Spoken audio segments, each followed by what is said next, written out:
Mushrooms currently being investigated.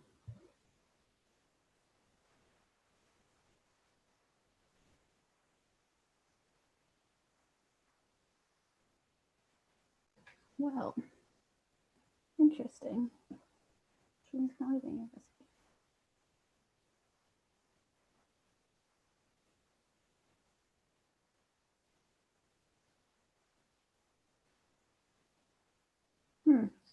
So it looks like we're on Facebook Live and YouTube Live maybe, but the monitor is up. It's not up yet.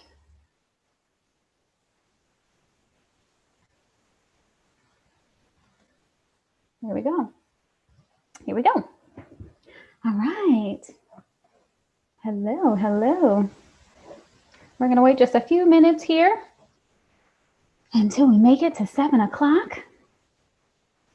I'm going to go ahead and make it so that it's on speaker view so then they can see me. I'm going to spotlight my screen real quick. Okay. Oh my goodness.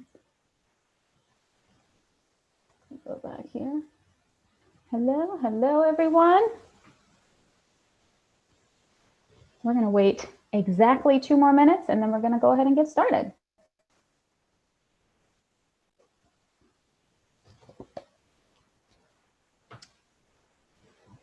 Hello, hello. We got more and more people coming in. Hello, everyone.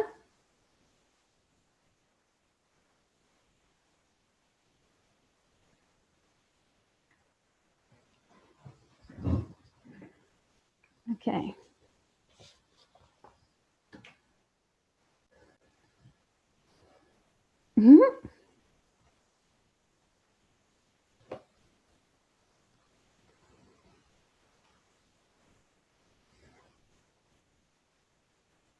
I'm excited to get started.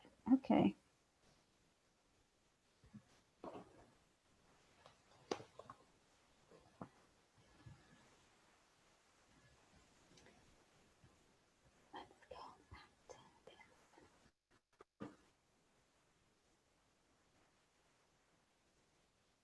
Okay. We have about 30 more seconds and then we're going to get started and we're going to talk about hand in hand, everyone. It's going to be great. So excited to see all these people logging in. Yay. Okay, 7 o'clock on the dot. Here we go. All right. Hello, everyone, and welcome to MAGCO's Hand in Hand Developing Community Dialogue Through Dance. This 3-day virtual event will entail much needed conversation about social and racial injustice. MAGCO is committed to doing everything we can to use our voice to combat social and racial injustice. What we like to do is start conversations and then give suggested actions. This was inspired by, at the end of all of our shows, what we like to do is we have a conversation with the audience about what they just seen. This is something that was started 5 years ago with our former artistic director, Stacey West, and continued with Nicole Whitesell, and is now going to continue with me. So I'm excited to also tell you that we are partnering with Gamma Omega, Alpha Kappa Alpha Sorority Incorporated. Gamma Omega chapter is here in St. Louis, led by Kimberly Beck, my mom. Gamma Omega here in Alpha Kappa Alpha, or with Alpha Kappa Alpha Sorority Incorporated, has done a lot of community service here in St. Louis. They have also been involved in lots of scholarships. They have Fashionetta that will be coming up. They're really involved in HBCUs. If you would like to get more information on them, there's a link on our website. Please go to our website to learn more about our panelists, to learn more about what we're going to be talking about, and to learn more about our partners. This event is going to talk about more than just social and racial injustice. So we want to talk specifically today about the past, learning and understanding the past to better understand what's happening today. We're going to be talking about and showing videos from our past. In 2017. We did a performance called Freedom, and we had choreographers Jennifer Archibald, Cecil Slaughter, Gina Patterson, and Nejla Yatkin. So we're going to show you videos of that, as well as talk about a little bit of things such as redlining, gentrification, Black self-hate, and things like that. We are asking you to donate, and anything that you donate today will help MAGCO not only continue to perform and talk about social injustice, combating social injustice, not only on our concert stage, but also in schools. We love to do educational programs with our concerts, and we'll be able to continue doing this in the community. We are also donating a portion of whatever we receive to Color for Change. Color for Change started in 2005. It was an aftermath of Hurricane Katrina. And they're using online resources all around the United States to strengthen the political voice of the African-American community. So without further ado, I'm going to introduce you. I don't know if I said my name. Oh, my name is Felicia. I am the interim director for MAGCO, Modern American Dance Company. But I would like to introduce you also to my co-moderator, Darrell Von Heisch II, and Gabby Billy is going to be here as well. For those of you, we are encouraging you to ask questions throughout this show, throughout this commentary. Please ask questions, and Gabby is going to let us know what those questions are. So without further ado, I'm going to introduce you to Mr. Darrell Von Heisch. Yes, thank you, Isa. So again, my name is Darrell Heisch. I serve as the educational director here for MAGCO. Thank you all for joining us. I have the privilege of introducing our panelists that will be here speaking about the pieces that we're going to be showing, and then all the topics that we prepared, as well as all the information from our audience. So first off, we have Amy A. Hunter. Amy is the Senior Global Equity and Inclusion Leader at Boeing. As well, she's a celebrated public speaker. She's a multiple-time presenter for TEDx, including one of her noteworthy pieces, Lucky Zip Code. So thank you, Amy, for being here with us. We also have with us Cameron Poole. Cameron comes to us from the Rockwood Summit High School program. He is the assistant principal over at Rockwood Summit High. So thank you, Cameron, for joining us. We also have Cecil Slaughter. Cecil Slaughter, he is a longtime collaborator with MAGCO. He choreographed Untied with MAGCO. He also is a choreographer for the piece Repass, which we're going to be seeing some excerpts of today. As well, Cecil, he is on faculty in the dance program at Washington University in St. Louis. So thank you, Cecil, for joining us. Also with us, we have Gina Patterson, again, another longtime collaborator with MAGCO. Gina choreographed the Emmy Award-winning piece Liquid Roads, which MAGCO had performed for such a long time. As well, she is the choreographer for the piece It Is, from our Freedom concert as well. And she's a touring choreographer hitting numerous companies throughout the country and abroad. So thank you, Gina, for joining us. Our third choreographer here from the Freedom concert, we have Jennifer Archibald. Jennifer Archibald, again, another collaborator. We like to keep people around. When we find good talent, we keep them. So Jennifer, she started with MAGCO as far as our partnership with the piece Seven. Seven was a biographical work documenting Jackie Joyner-Kersee. And following that, she choreographed for us Dirt, Dirt coming from our Freedom concert. As well, Jennifer is the director of Arch Dance Company, as well as being on faculty at the Yale School of Drama. So thank you, Jennifer, for joining us. We have also with us Michelle Robinson. Michelle Robinson is the Diversity and Inclusion Ambassador. As well, she leads diversity events for Pre-Arena. So thank you, Michelle, for being able to come with us on such short notice. Thank you so much. As well as Dr. Sarah Uphoff, our final panelist for the evening. Dr. Sarah Uphoff, she is the education specialist for the Center of Diversity and Cultural Competence for Barnes Jewish Hospital. So thank you, Sarah, for joining us. Thank you, all of our panelists. We are so excited for you all to be here, lend your expertise to the conversation, and hopefully give our audience members some good information. So thank you all for coming.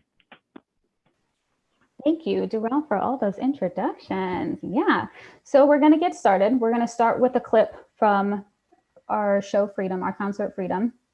It is going to be a piece called Repass, choreographed by Cecil Slaughter back in 2017.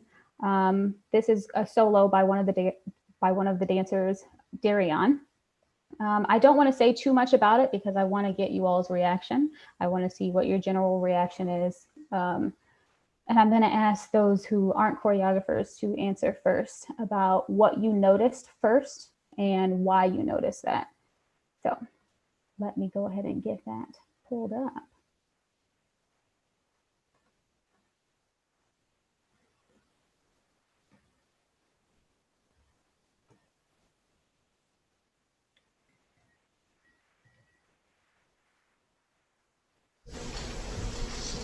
Couldn't hear nobody pray.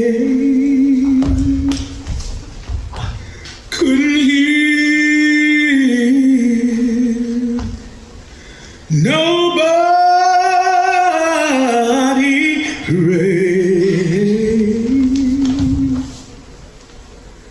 Way down yonder by myself, and I couldn't hear nobody pray. In the valley, couldn't hear nobody pray. On my knees, I couldn't hear nobody pray. With my burden, couldn't hear nobody pray. Me and the Savior, couldn't hear nobody pray. And I couldn't hear nobody pray. Lord, I couldn't hear nobody pray. Oh, way down yonder by myself, and I couldn't hear nobody.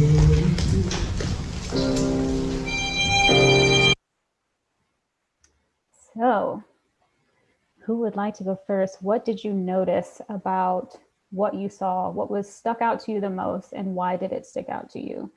And then I'll tell you a little bit about why I chose this video first.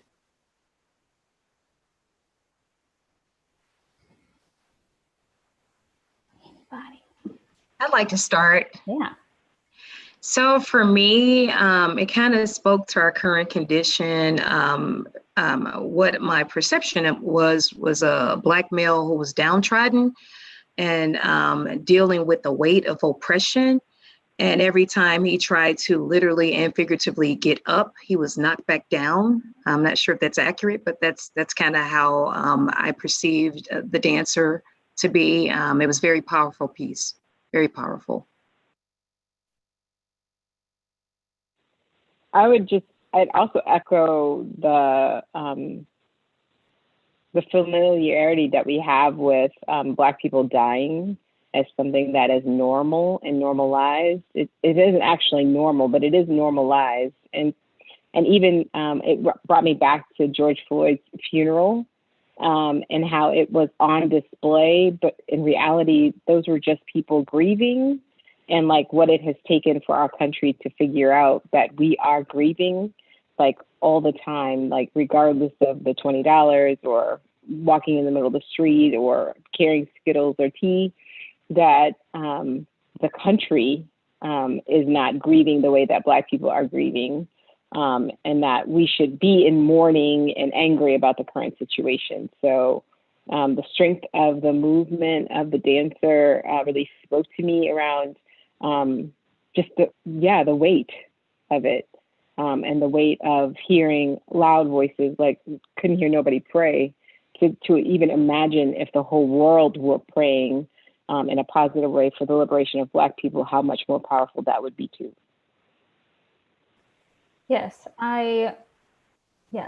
So I picked this selection first because when we were having conversations with Cecil as a dancer, when Darion received this solo, we talked a lot about the words, couldn't hear nobody pray. And Black people are known for being very religious, and that's what we call upon, is our prayer. but also back in the time where it was normalized to be lynched, normalized to be beaten and left for dead, how that must have felt to have that happen to you, be left there knowing that there will be no justice, and then how that relates to today of how it must feel to carry that weight as just a human in general of there's nothing that I can do about this because this is normal. This is what is expected of me. And I can't hear or feel this help that I'm wanting, that I'm calling out for. Cecil, can you tell us a little bit about why you chose this music, why you chose this choreography, and what this means to you? Sure. Just so you know, for some reason, I can't enable my video. It says that you have to do it. But so yes, this piece, the entire piece is a bunch of snippets and vignettes. And this particular section was inspired by the death of Emmett Till, actually.